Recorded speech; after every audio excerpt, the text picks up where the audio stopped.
In this video, I'm breaking down how to thrive on a plant-based lifestyle without missing the key nutrients most people tend to kind of overlook. Hello everybody, I'm Shiley. I'm a certified holistic nutritionist and a plant-based mama of two. I hold a diploma in advanced holistic nutrition, a certification in vegetarian and vegan nutrition, and I'm also a kids nutrition specialist. I've dedicated years to understanding how to make plant-based nutrition straightforward and realistic for busy families.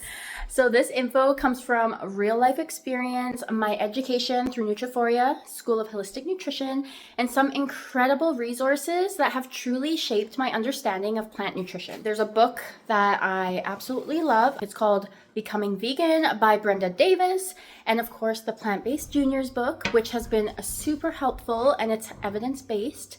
And it's perfect for plant-forward families.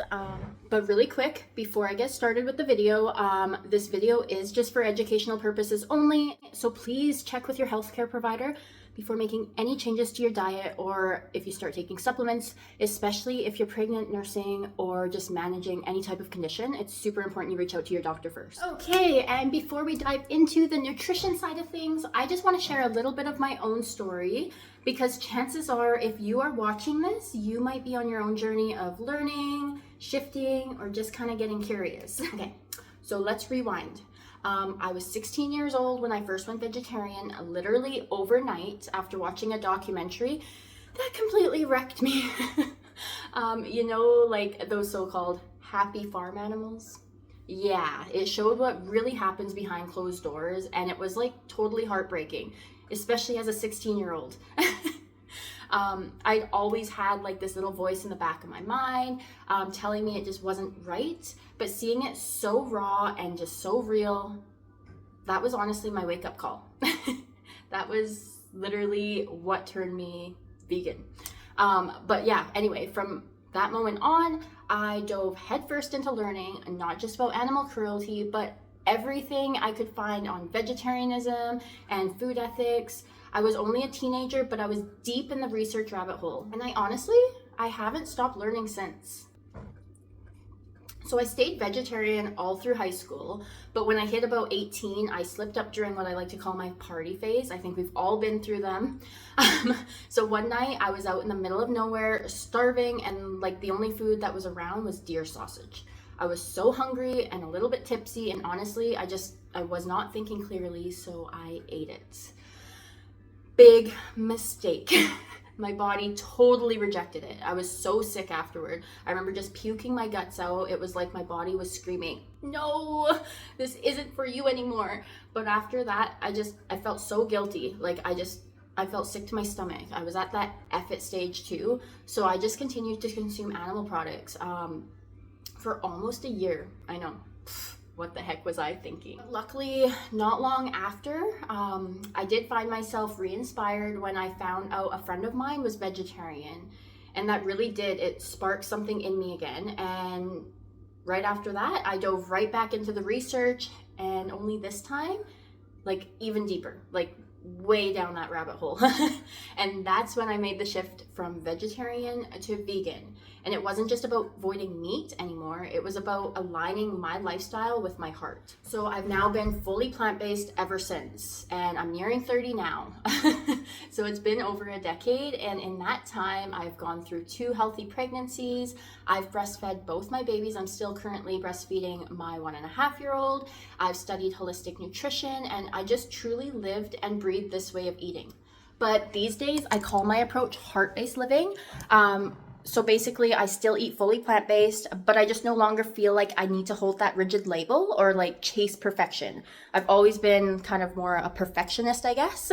So it's about compassion, nourishment, and just choosing what feels right in each season of life. And if you're curious about what heart-based living really means to me, I have a whole video on that. And I will definitely link that in the description box below. But anyway, back when I first started this journey, I was just a teenager, and what began with a powerful documentary quickly became something much deeper. It literally shifted the way I saw food, animals, the world just around me. It wasn't just about diet anymore. It became about conscious living, about health, sustainability, and just creating a better future for our kids. I studied, I experimented, and after 2 vibrant, healthy plant-based pregnancies, I can honestly say this lifestyle does work when it's done with intention. And that's exactly why I'm here. To share what I've learned and all the things I wish I knew starting out, so you don't have to figure it out the hard way. So let's dive in with the essentials. There are 7 key nutrients you need to be mindful of on a plant-based diet. And the first one is a vitamin B12. And no, nutritional yeast isn't enough. B12 isn't made by animals. I just want to get that out of the way because you're going to hear people always say, oh, you need animals for B12. But it's actually from bacteria found in soil. And most farm animals nowadays are already supplemented with it. So just skip the middleman and take your own supplement in like a sublingual or spray version if you can, because it helps with the absorption. Deficiency, it can creep up really slowly, so you do not want to wait. And it is water soluble, so you'll just pee the excess out. Now, number 2, iron. So plant sources of iron are non-heme. Plant-based iron is amazing, but harder for the body to absorb. And that's why pairing it with vitamin C is key. Meal ideas that can help you get your iron could be anything like a lentil salad with like a lemon dressing. I often make like a lemon tahini dressing. Spinach salad with some fresh strawberries. You could do tofu scrambles with some bell peppers. Just don't overcook the bell peppers because vitamin C will leach out while you cook it. Oatmeal with pumpkin seeds, hemp seeds, some fresh fruits. I also make sure to include iron-rich foods with every meal for not just me, but my little ones. And it's just such a habit now. Okay, number 3 is iodine. If you are cutting out dairy, you have to make sure you don't forget this one. So iodine is vital for your thyroid and metabolism. Iodine options include things like sea vegetables or sea veggies, dulse, nori, kelp. You can get like a little blend that you can sprinkle on stuff. Iodized salt, some trace mineral drops include it. I personally like to just add trace mineral drops to my water, just as an easy kind of daily boost of minerals. Selenium. Fun fact, just 1 Brazil nut a day gives you your entire daily selenium needs. And you can just add it to a smoothie. You can just snack on it. Sometimes I blend it up when I make oat flour, so it's like a fortified oat flour. Other great plant-based sources include things like sunflower seeds, brown rice, oats, and legumes like lentils and chickpeas. But keep in mind that soil levels can vary.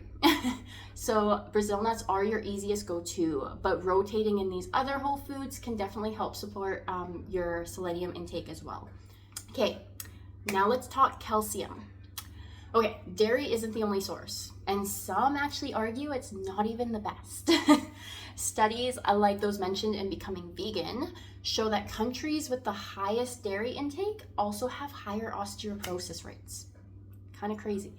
Plus, dairy can actually reduce iron absorption and increase acidity in the body. So instead of dairy, you can try fortified plant milks, tofu with the calcium sulfate in it, tahini, collards, bok choy, almonds, figs, chia seeds, moringa moringa powder is powerful, oranges, and even more. Now let's talk about omega-3s. So ALA is found in plants, but your body still has to convert it into EPA and DHA. ALA sources include things like a flaxseed, chia seeds, walnuts, hemp seeds. But for better conversion or convenience, you can take an algae-based omega-3 supplement, and this is basically the same stuff that fish get it from, just without the mercury. Now, vitamin D. If you live in Canada, like I do, odds are you're low in vitamin D, especially in the winter months. So when looking for a vitamin D supplement, look for vitamin D3. There are vegan versions, and pair it with vitamin K2, which will help support calcium absorption. But keep in mind that it is fat soluble, so you definitely don't want to overdo it, and just get tested if you're unsure. Okay, now that we've covered the basics, let's dive into 5 more nutrients to keep an eye on that often get overlooked. A big one is zinc. So zinc, it's essential for immunity, healing, and just healthy hormones. You can soak or sprout your beans. I don't always do that, but I should do it more often. Grains and seeds to reduce the phytic acid and increase the absorption. Great plant sources include things like pumpkin seeds, oats, chickpeas, quinoa, lentils, hemp seeds, and tofu. And protein is another one. It's not such a big deal, but it's still something you want to keep an eye on. You don't really need to stress over protein, but you do need to be mindful, especially if you're pregnant or you're breastfeeding or you just have growing kiddos. And it's pretty easy. Most all whole foods contain some degree of protein. And you can just rotate your protein sources. So you can have like lentils and beans and tofu and tempeh, edamame, chickpeas, peas, nut butters, seeds, oats, quinoa, higher protein plant milks like soy and hemp and pea milks. Yeah, and a pro tip is that you can include a source of protein with basically every meal and snack to support blood sugar and your energy.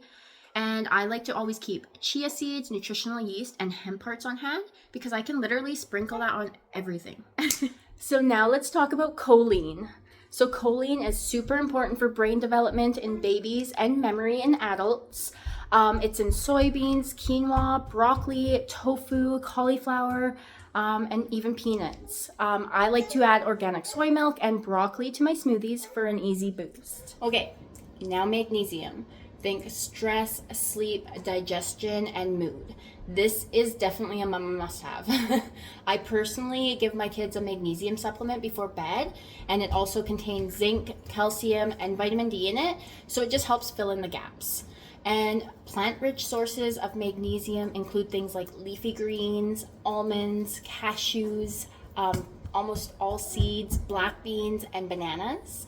I sometimes take magnesium glycinate during stressful seasons or before bed, but again, always chat with your practitioner first before taking any type of supplement.